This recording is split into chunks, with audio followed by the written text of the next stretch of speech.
Hello and welcome to the new episode of Around the World in 7 Days. My name is Pooja and I am here to present you a story related to important global events in this segment. We shall discuss about Indo-Pacific Economic Framework and its impacts.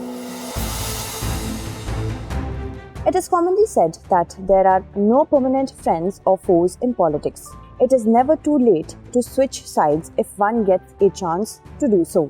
The same thing applies to international politics and diplomacy. There was a time when the US and China described their friendship as historical. It is an open secret that the US had proposed friendship to China for disintegrating the communist bloc during the Cold War. At that time, the US was maintaining ties with China, setting aside the Taiwan issue. However, at present, both countries are challenging each other. Tensions have escalated between the two countries on the Taiwan issue. They are engaging in diplomacy to establish supremacy over each other. The launch of the Indo-Pacific Economic Framework at the recently held Quad meeting in Tokyo, Japan, was also aimed at countering China. The leaders of the Quad countries attended the meeting. India was represented by the Prime Minister Narendra Modi. Due to the ongoing Russia-Ukraine war, it was quite obvious that this issue will be discussed during the meeting. It was indeed necessary to raise the issue as Russia's attack on Ukraine has emerged as a challenge for the Quad. The fact that India is maintaining friendly relations with Russia as well as the US at the same time has, however, increased the challenges for the group, that is Quad. India seeks to maintain cordial relations with both Russia and the US, but the US is repeatedly asking India to clear its stand on the Russia-Ukraine issue.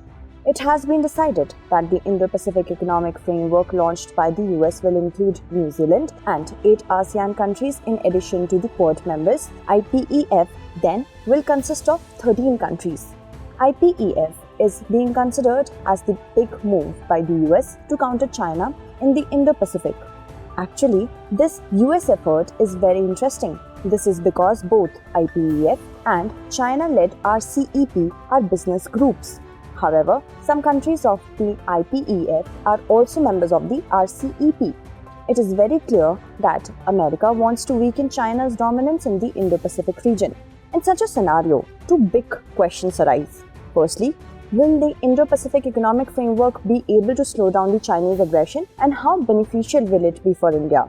Secondly, what new challenges are emerging for the Quad countries in the Indo-Pacific? We will try to find answers to both the questions in today's story. But first of all, let us discuss about the Indo-Pacific region. The geographical definition of the Indo-Pacific region varies according to different countries and administrations. Broadly, it is the interconnected regions between the Indian Ocean and the Pacific Ocean that are linked by the Strait of Malacca in the center of Southeast Asia. However, India recognizes the region from the coast of Africa to the coast of the US as the Indo-Pacific region. About 38 countries are a part of this region. This region covers about 44% of the world's surface area and 65% of the world's population resides in this region. At present, 75% of the global import and export takes place via this region. This region contributes about 60% to the total global GDP. This strategic location of the Indo-Pacific region makes it extremely crucial from an economic point of view. All the ports connected to the Indo-Pacific region are considered among the busiest ports in the world. The region remains sensitive to both consumers and producer countries with regard to energy trade, especially petroleum products. Overall, the region has everything necessary to create regional trade and investment opportunities that benefit consumers. For this reason, there is cutthroat competition among the world's fastest growing economies and naval capabilities for control over the natural resources of the region. It implies that besides geopolitics, the geo-economic competition is also gaining momentum in this region. The term Indo-Pacific has gained prominence in geopolitical discourse as both the United States and China seek to expand their political, military, and economic influence in this vast region. Now you must have understood why the Indo-Pacific region is so crucial and why it always remains in the headlines. Now let us try to analyze Joe Biden's intentions behind launching the Indo-Pacific Economic Framework for this region. US President Joe Biden stated that IPEF aims at strengthening the economic partnership between partner countries to promote ease of trade and economic development in the Indo-Pacific region. As we have already mentioned that IPEF will consist of 13 countries. These countries are the US, India, Thailand, Vietnam, Brunei, Malaysia, Singapore, Indonesia, Philippines, South Korea, Japan, Australia and New Zealand. These 13 countries account for 40% of the global GDP. On the other hand, RCEP, which is being led by China, comprises 15 countries. However, 11 countries of RCEP have decided to join the IPEF. Quad members, India and the US, are not the members of RCEP, but Japan and Australia are its members. The US wants to break China's dominance in the Indo-Pacific by making New Zealand and 8 countries of ASEAN members of the IPEF.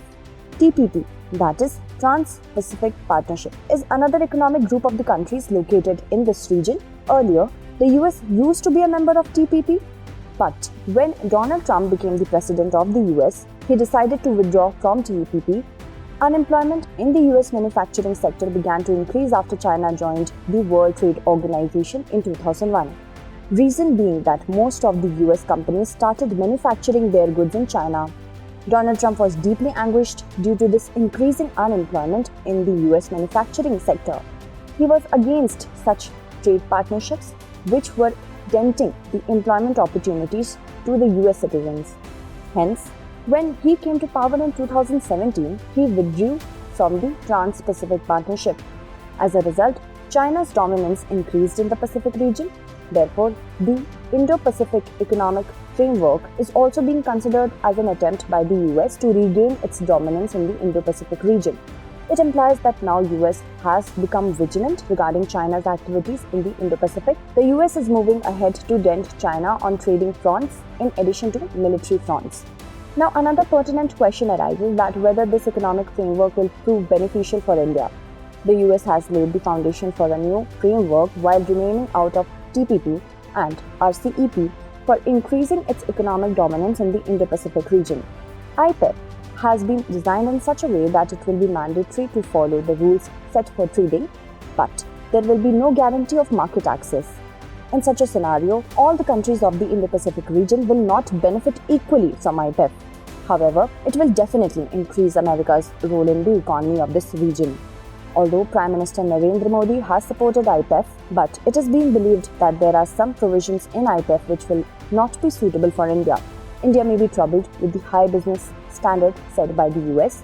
On the other hand, IPEF talks about digital governance. As per the media reports, there are several rules in IPEF which are in direct conflict with the policies of the Government of India. The Government of India and the US companies often have conflicting views on the issue of data localization and cross-border data flows.